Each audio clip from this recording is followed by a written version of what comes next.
Hello and welcome to the Independent Muslim Show. My name is Kamal Fansa and I'm a Muslim.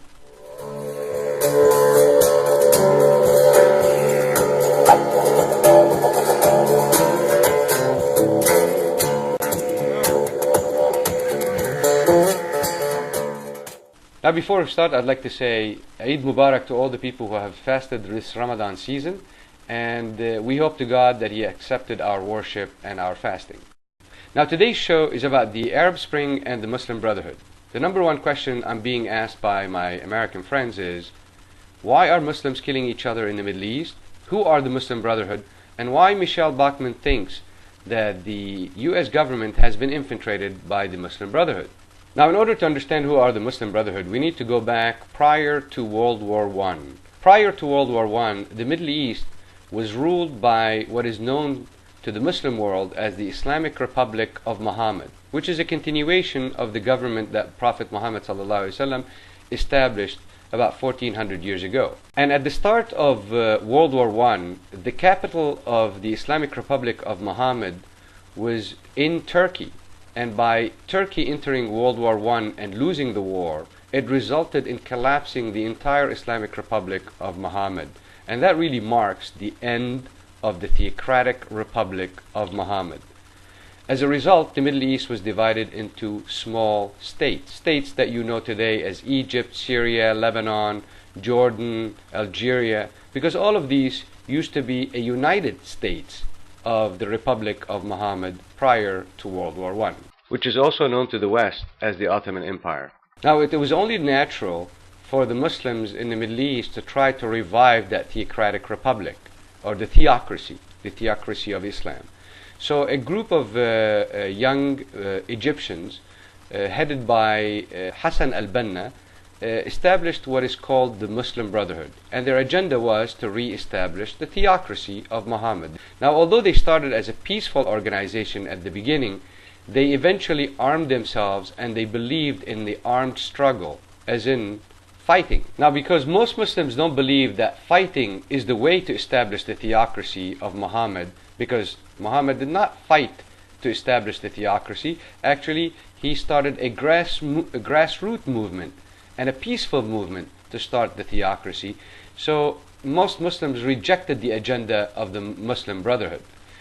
And the Muslim Brotherhood was able to extend its reach to Syria, where in Syria the Muslim Brotherhood decided to take over the Syrian government in the early 80s, which resulted in a lot of killing and bloodshed and the death of a lot of members of the Muslim Brotherhood. Now the Egyptian branch of the Muslim Brotherhood was prosecuted heavily by every single government that took over in Egypt. So Nasser prosecuted them, Sadat prosecuted them, and Mubarak prosecuted them.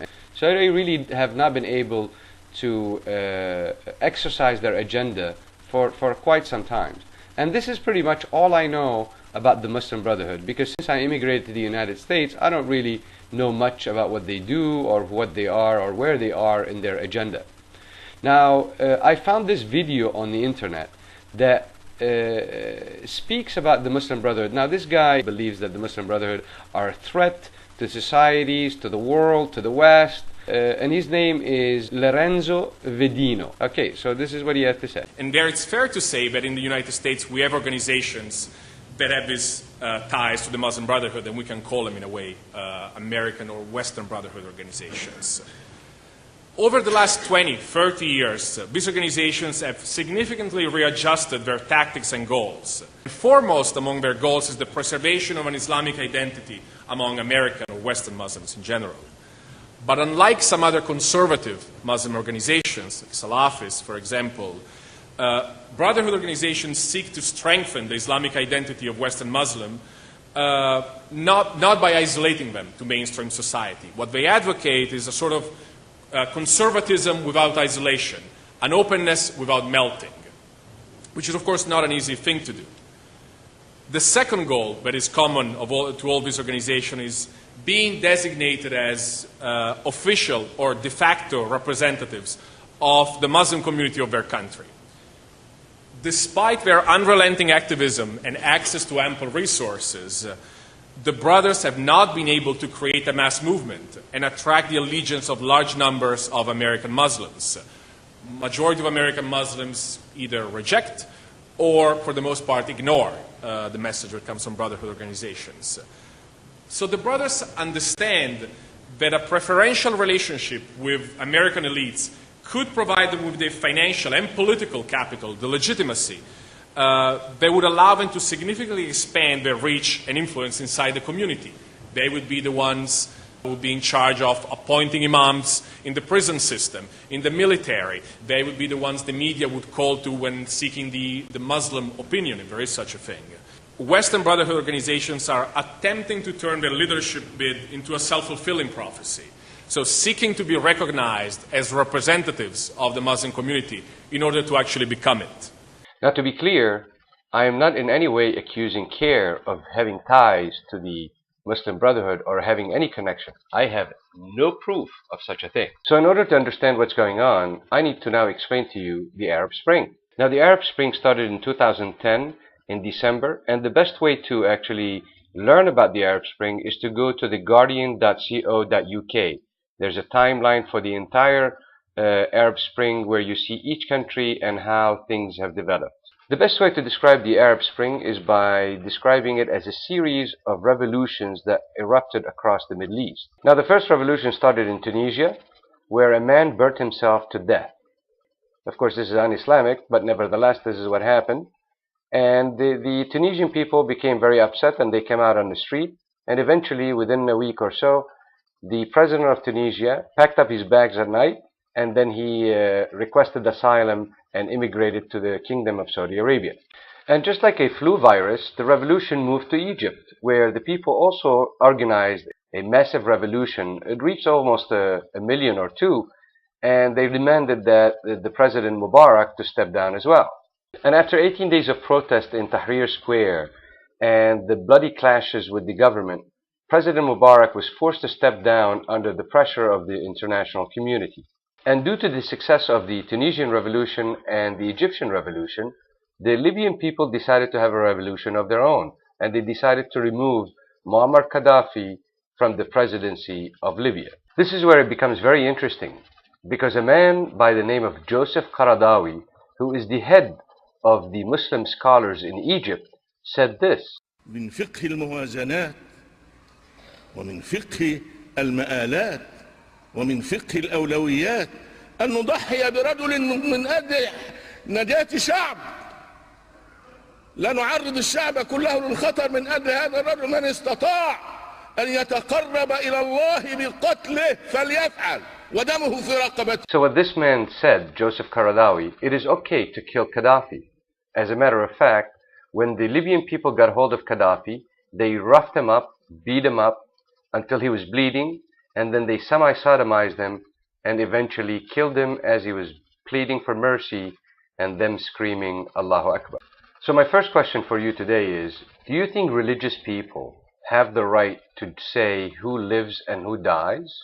Now, the Egyptian people eventually elected a new president by the name of Mohamed Morsi, who is also a member of the Muslim Brotherhood.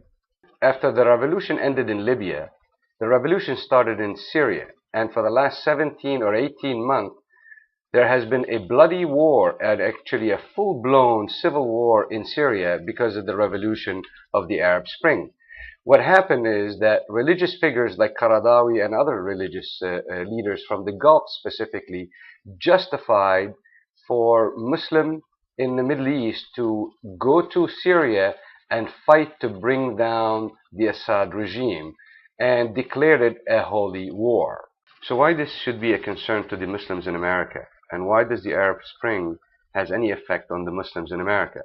Well, here's what Mr. Hussam Aidoush, who is the executive director of CARE in the Los Angeles area, had to say during a Friday prayers in Orange County, Garden Grove, California. Who would have imagined that some of the pillars of oppression and repression in Egypt, in Tunisia, in Syria, in Libya, in Yemen, and so on and so forth, would be challenged by the people whom we thought were deep in sleep because of fear, because of terrorism of the governments and the dictators there. Now, subhanallah, Egypt is free. Who would have imagined? And the Pharaoh of Egypt is running between hospitals and court and jails. The Pharaoh of Libya is gone, and Allah will take care of him, inshallah ta'ala. The Pharaoh of Tunisia is gone and running and facing jail terms in Tunisia. And the Pharaoh of Syria, Assad, inshallah, will be gone very soon. Say Ameen, my dear brothers and sisters. Our brothers and sisters deserve from us our dua. May Allah give them strength and victory, inshallah ta'ala. So my last question for you today, do you feel that CARE members should have access to the house of God and promote the political agenda in our mosques where we're supposed to say the truth and nothing but the truth, so help us God? Thank you so much for listening. God bless you and God bless America. Visit my website under www.independentmuslim.com or also visit us on Facebook under The Independent Muslim. Make sure you click the like button.